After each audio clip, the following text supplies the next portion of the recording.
Outside the palace of Bashar al-Assad, Syrians gather to pose for photographs and celebrate the removal of its despised former owner. The public is not allowed inside the sprawling compound yet, where the courtyards stretch longer than a city block. This is the driveway into Bashar al-Assad's palace, and you can see how enormous it is. There are still casings all over the ground from rebel celebratory gunfire as they swept in here and took control. At the entrance, an Iranian flag unceremoniously laid out for people to step on. Iran, one of the regime's staunchest allies. Where once foreign dignitaries roamed the halls, now rebel fighters have the run of the place. You can see blankets on the sofas in here. It looks like this is where the rebels are sleeping. And in fact, over here, you can see they've got some kind of a makeshift dining area going. Some of their weapons here, a couple of rifles on this sofa. So this gentleman here, who is with the rebels, has just asked that I put on my scarf. It's the first time since we've been here that anyone has asked me to cover my hair. من وينك يعني؟ من أي منطقة؟ إدلب. من إدلب. أول مرة بتشوف. He says that he's from Idlib and that this is the first time he's seeing the palace. وكيف بتحس لما بتشوف هذا يعني؟ يعني نشعر بأن الظالم لا بد من يوم من الأيام من الانهيار وأن العدل لا بد من يوم من الأيام من الانتصار. هذا مسألة الظلم ومسألة العدل عنا في ديننا في الإسلام لا بد وموعود من الله عز وجل أن الإسلام منتصر. After nearly 14 years of a vicious civil war, to stand in this palace is a proud moment, capping off a seismic victory. So the rebels here want to stress, they tell us, that it was not their group that ransacked this office when they first swept in. You could see actually some of the graffiti here that those first rebels wrote on the window. It says, Allah curse Hafiz's soul, Hafiz al-Assad, being the father of Bashar.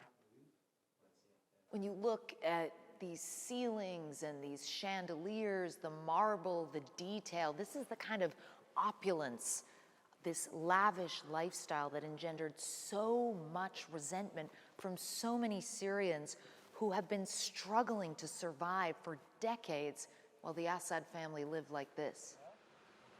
In a warehouse, rows and rows of luxury cars, Ferraris, Lamborghinis, and classic Cadillacs. This was a dynasty that will be remembered not only for its brutality, but its deep corruption. Below the palace in the heart of Damascus, crowds gathered in Umayyad Square. Under Assad's rule, the Syrian people were forced to worship him. Now they finally have the freedom to celebrate his demise.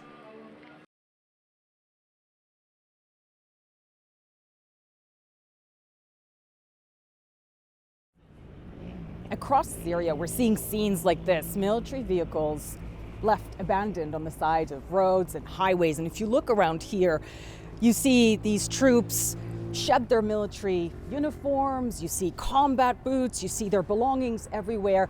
And perhaps giving us an indication of how this collapse happened is it appears these soldiers fled fast.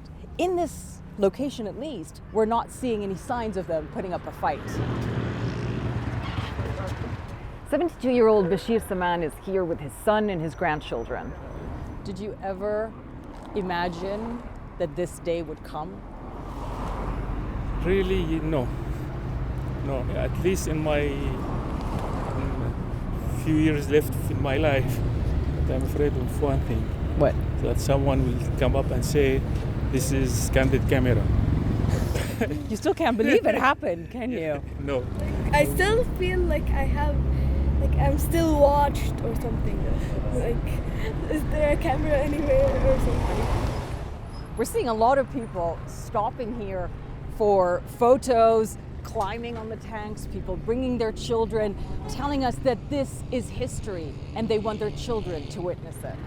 احنا شعب اليوم الشعب السوري حر والحمد لله راح نضل احرار خلصنا من المجرم الكلب بشار الأسد وطاغيته. والبشار كلب. والبشار كلب. Syrians still can't believe what they're seeing. The long-feared security apparatus and military just melted away. You can see people are so happy, but at the same time, this is a reminder that their country is awash with weapons. There are so many different rebel factions armed to the teeth, and it just exacerbates the fears of people about what might be coming next. Jumana Karachi, CNN, Damascus.